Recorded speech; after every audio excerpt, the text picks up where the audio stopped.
Of push buttons lists all the companies in the East Delta Commerce Center. An off-key melody starts playing after you ring the doorbell. Then a woman picks up the receiver. Kuno, please stop calling here. Grown-ups don't have time for your stupid games. Oh, I'm sorry, officer. I thought you were... But the doorbell is broken and the bookstore shouldn't even be on the list anymore. So I can't help you. Please don't call here again. Thanks. A single beep indicates that the line has gone dead.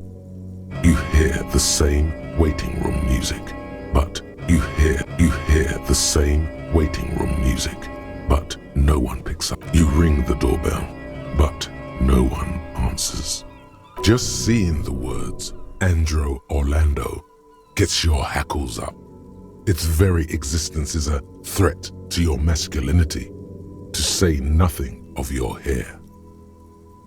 All you hear is static, but no one answers the call. You ring the doorbell, but nothing happens. You wait for a minute or two, but all you get from the call box is silence. No one answers the call. Looks like someone has melted half the plastic off with a lighter. The doorbell doesn't work anymore. You hear static from the intercom speaker.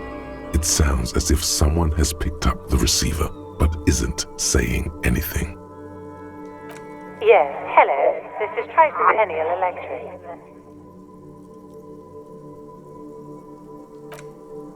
Have you come to place an order? My God. The lieutenant exchanges a look with you. It's you. My God.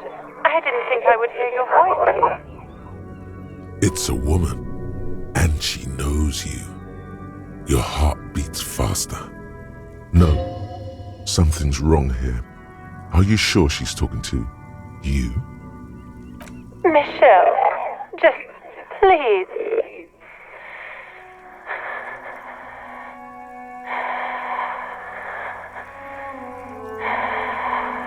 Sounds like a ghost.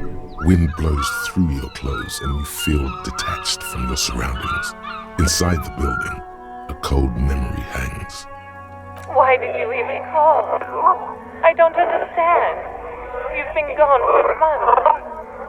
I thought you didn't care. Ever since I came to live here, it's been different. As if my mind's been wiped clean. A spot of static overrides her words. When she speaks again, it sounds like she's submerged. It's so nice. It's so nice to be able to finally meet again. She sounds like she's about to cry. The cold is deep under your skin, as if you were talking to someone who's 100 years away. Somewhere inside the building, water is flooding the cellar floor. She doesn't answer. Silence. The only thing you can hear now is static and waves washing ashore on the bay. Another seagull passes by. It's getting cold standing here, staring at the silent call box. I don't know what happened either. We should probably stop playing with this thing. You press the number sign on the keypad that terminates the call. 12 name cards on the call box read. Whatever she says, it can't hurt you. You're a different person now. Stronger, healthier, And, alright, maybe not healthier, but it's a bonus that you've drunk so hard you can't remember any of your past relationships. Oblivion's the ace in your corner. There's a light buzz as you press the doorbell, waiting for her to answer the call. It's cold outside, and you can hear the wind blowing into the speaker. A strange metallic taste fills your mouth as you stare at the intercom. Yes, hello. This is Tricentennial Electric. Have you come to place an order?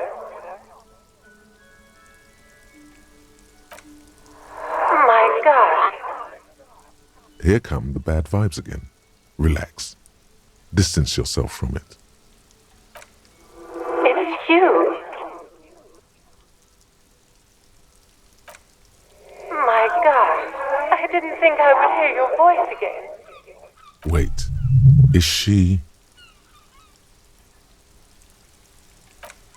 Michelle, just please. Why did you even call? I don't understand. You've been gone for months. I thought you didn't care. The voice from the intercom doesn't answer, but you can hear her breathing. Wind blows into your microphone again, crackling and echoing in the box. Your hands are getting cold and your breathing becomes visible, forming small silvery puffs in the air. Ever since I came to work here, it's been different. As if my mind's been wiped clean. It's so nice. It's so nice to be able to finally forget about you. And then it hits you. She tries again not to cry, and still doesn't succeed completely. Her quiet sobs sound old and distant, as if her voice is being played off a wax cylinder. Real or not, your mirror neurons react. It feels painful to be listening to this. Anger boils up in your chest.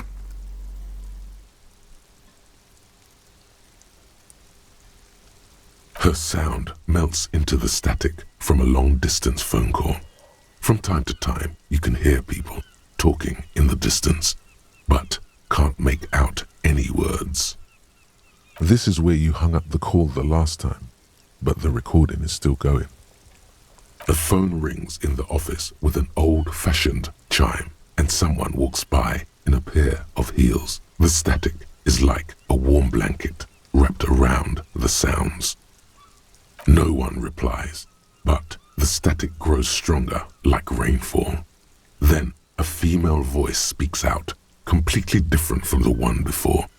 Glorious and total somehow, crawling inside your head. Her words are too cold to comprehend.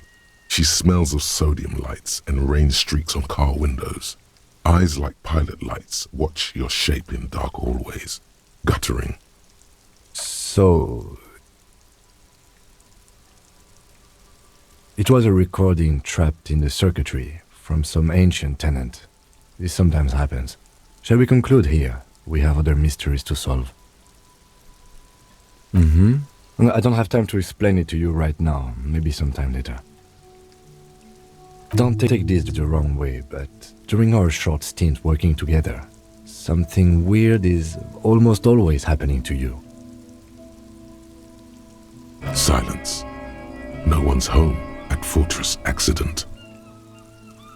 Silence. No one answers the doorbell. Nothing happens after you ring the doorbell. They don't want to talk to you. Nothing happens after you ring the doorbell. Silence. No one answers your call. This button looks new, but someone has removed the name card. Nothing happens when you try to ring it. This button looks new. It's probably not connected yet. This button... This button looks new. It's probably not connected yet. All around you, rain falls on the great city of Revachol. Rain drips from the eaves and floods the gutters, washing the filth away. The spring thaw must be here. The snow is melting. Looking up at the sky, cold water dripping from your hair. Grey sky like great battleships, clouds colliding with one another. Rain falls down on the world. Your shirt sticks to your chest. The shoulders of your disco blazer grow heavy. The cold finds its way in under your skin. You shiver, and the city shivers with you. Sheets of rain over the water, a flight of stairs leading into the ocean. Wave after wave washing the coast of Martinaise, with its motorboats and gently swaying reeds. The ruins of a half-sunken sea fort crumble on an inlet beyond the Bay of Revachol. Ghosts rise into the sky. The skyscrapers of La Delta, the financial district. Faint golden light seeps from the office windows. Will you ever go there?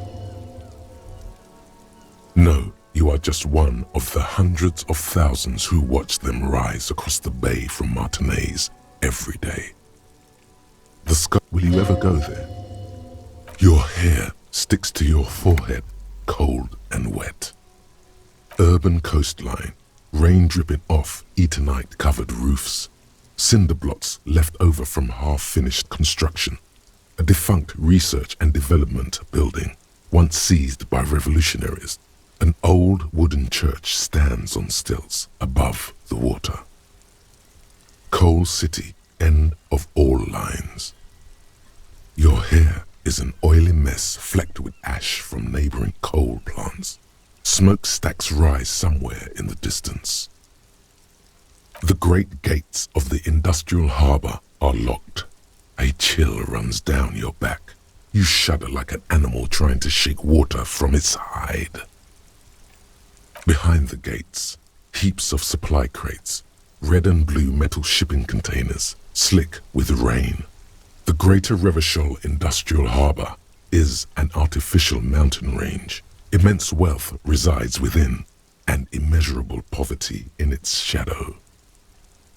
La Drusienne, King Dries passenger harbor. Cruise ships flanked by dock arms, cranes watching over the mouth of the river distributary. Couronne, the lower middle class. Distributary after distributary cuts the city blocks in half. 7-story buildings trail off into the rain. A silvery curtain of rain over the houses. The class divide. The great gates of the inn. Behind the gates. You, on the Martinaise Plaza, a small dot looking up at the sky. Droplets form on your eyelashes. La Drusienne, Couronne, a silvery curtain of rain over the houses. The great gates of the inn. You shudder, looking down at your feet. Dirty rainwater runs veins into the plaza's snow. 2 green snakeskin shoes stand at attention on the mosaic paving of the plaza. Capeside apartments. Tower blocks crowd one another. 4.46mm bullets still lodged in their war-torn stone walls. Hallways collapse from the mortar hits of a war that was lost long ago. Clotheslines go to waste in the rain. Radios play. A yard. Rain falls onto the roof of a woodshed. Coal leaks into a puddle beneath a dead man's feet. He swings from a tree, bloated. Droplets of rain slip from his cold cheeks. A traffic jam. Rain thrumming on the roofs of motor vehicles. Inside, drivers watch water streaming down their windshields. The statue of a king shudders. He too is cold. The canal bridge has been raised. The road ascends. A raised motorway loops above the ghetto. Beneath its concrete columns, a sea of rooftops, woodwork, and tar stretches northward. 4-story buildings as far as the rain can fall. The snows melt in Jamrock. Revachol is the capital of the world. Jamrock is the capital of Revachol. droplets form on your eyelashes. It's home. Have a brother in the cut. Where the hood at? Have a brother in the cut. Where the hood at? To be in Martinez where no one goes, at the runoff point of a long-forgotten canal, in the whitest part of town, in the shadow of the day the revolution fell. Standing in the rain, looking north, where Jamrock Rock City stretches inland. In the rain-swept distance, above the rooftops of Jamrock, a repurposed silk mill stands perched above the motorway exit. Precinct 41 hunches in the rain. Your vision blurs. You wipe your face with your hand. The rain stings your eyes, making you look up and blink. Coalition aerostatics hang like apparitions under the cloud cover. Way up there, where rain forms, rotors flutter silently. Your sight clears. Collapsed storm drains, old sewage systems flooded with rainwater. Hidden weapon caches from the revolution. Doors leading down to Loroyam, the catacombs to which, for 3 centuries, they delivered the blue-blooded dead. This rain will not let up anytime soon. You should get a raincoat. There's a freight to the east. They sell them there.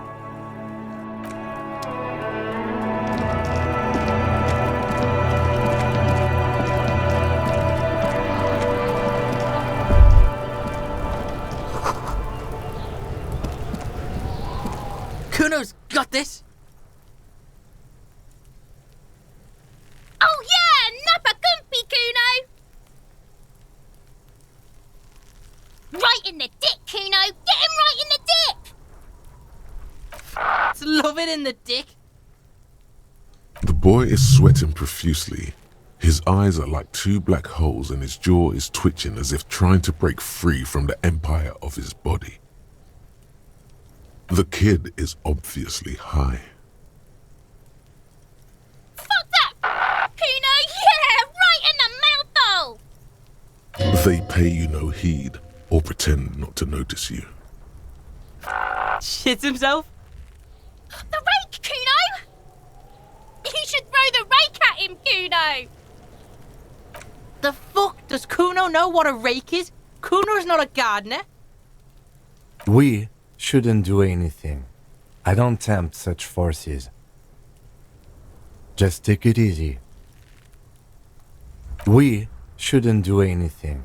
I don't tempt... You will see. The fuck are you talking about? He's calling us Kuno! He says we're fucking each other! Fuck no! Kuno doesn't buy that shit.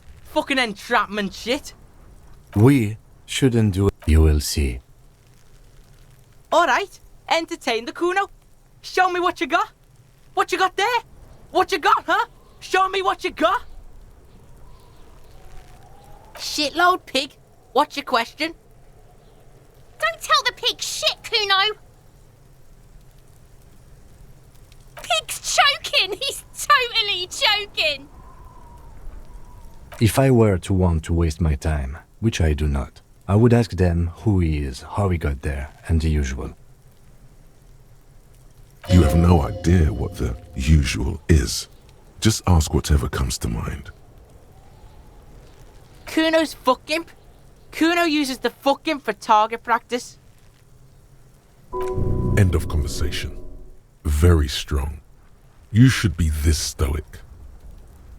Probably climbed. Kuno was busy down the road when that shit went down. You heard Kuno? Kuno wasn't even in Martinez. Kuno wasn't in Revachol. Kuno wasn't regional. I don't know. Some fucking Mesk or I don't know. Some other place. Night City. Kuno was in fucking Night City. Kuno gives this info out on a need-to-know basis, and you don't need to know. Kuno didn't smoke the gimp, if that's what you meant. Probably. You heard Kuno? I don't know. Some Mesk or I don't know. Some other place. Night City. Yeah. Kuno didn't smoke them, if that's what you mean. Just a couple of pigs sniffing around in the dirt. That seems pretty fucking suspicious to Kuno. Yeah, you tell the faggoty, Kuno. You're testing Kuno's patience here. Get lost, The fuck about it? You're Get lost, Right, pig. This is where Kuno plays with his little wooden choo-choo. Fuck do you want with it? Yeah, whatever. Kuno doesn't give a shit. Yeah? The kingdom of Kuno? The fuck do you want with it? Yeah, whatever. Kuno doesn't give a shit. Kuno's Kuno, pig? Kuno. Primal. Violent. Yeah? Think about it. Think about that rabid Kuno shit. He seems glad someone understood what he was going for. But right as he's getting distracted, you hear a malevolent hiss from behind the fence. Watch out, Kuno! He's trying to fiddle you! He's gonna put his hands on you! Help! Pig's got Kuno! Help! Rape! Help! He's got the Kuno, help! Everybody, please! He's digging his dick out! Escalate, Kuno! His dick is out! You're afraid! Pigs in here, Kuno! Somebody, please!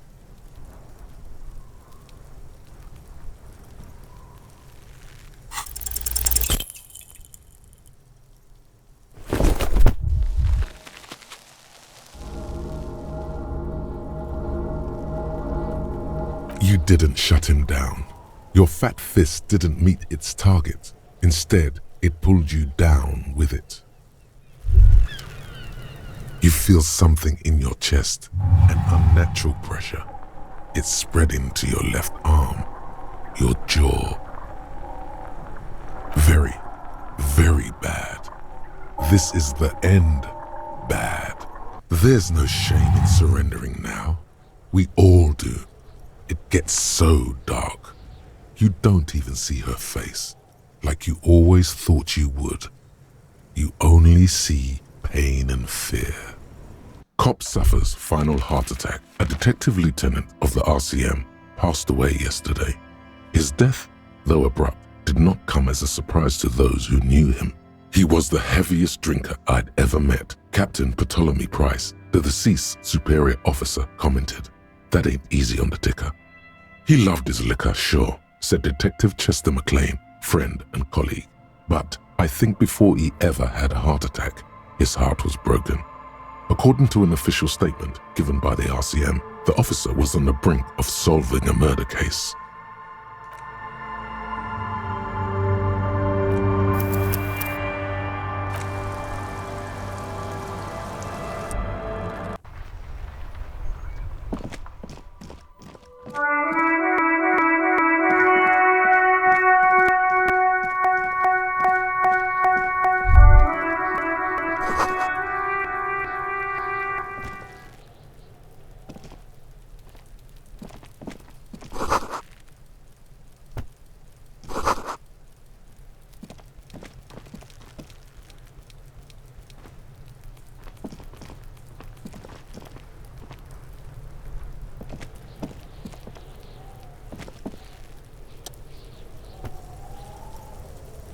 There are several footprints in the mud, left by work boots. Anywhere from 6 to 12 pairs have walked here. What do you think you are? A super detective? You're hungover. These are just dents in the mud. No pattern emerges for the time being. Heavy workers' boots with reinforced toes and hobnails all over the yard.